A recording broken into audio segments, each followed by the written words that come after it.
Day of the year, and for many of us the lack of sunlight can really impact our moods. You're looking at me. No, I'm talking about myself.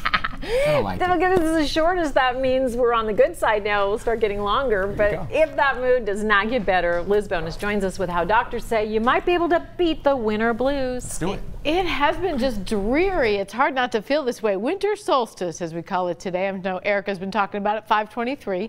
That means winter begins, which for many of us is also the sad season, as it's called. Today, family medicine specialists with Tri-Health have some important reminders that if you suffer from seasonal affective disorder or the winter blues, a few things might help. It's just basically characterized by feelings of depression, usually on and off. It's usually not an extreme thing, but is usually more subtle. Go ahead, blame it on the weather. Dr. Scott Wood says. Certainly in this part of the country, sunlight decreases throughout the winter, and it does have an impact on people's mood. Certainly individuals with depression in the past are probably more affected than those who don't. Medications, exercise, eating a balanced diet, and finding a way to manage stress can all help. But if the winter blues linger, and those are the people that usually need, more treatment from a physician.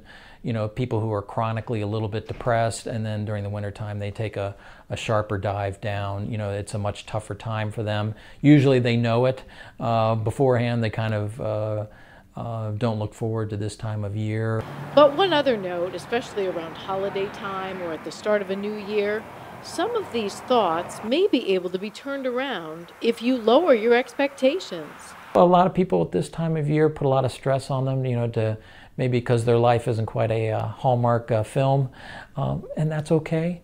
The important thing is to focus on things in your life that are going really well, so that when you think about things that you'd like to see improve for 2019, you can keep it all in perspective. It is about perspective, and they say that if you don't, that's what kind of puts the pressure on you. And, this is a tough time for a lot of families. I think it's a very tough time. Yeah. I'll just be honest. I think it's very tough.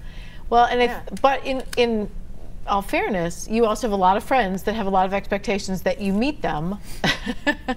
Yeah. And unlike me, who just goes, no, I'm working. I have a lot of friends, and I'm blessed, but I also think that that's part of it is just lower your expectations, I think was so important. It took me a while to be able to even speak those words, because it doesn't sound politically correct. Right. But so now I don't even try to do all the stuff. Buy easier cookies, or buy cookies or bake easier ones or something. You got to just say, I can't, I it's just not do like the, a hey, Hallmark I'm coming movie. and I'm bringing nothing. I was going to say, just show up. There's always enough food to go around. Bring a smile. Paula's the politically correct one. She tries to do that. I do try, but.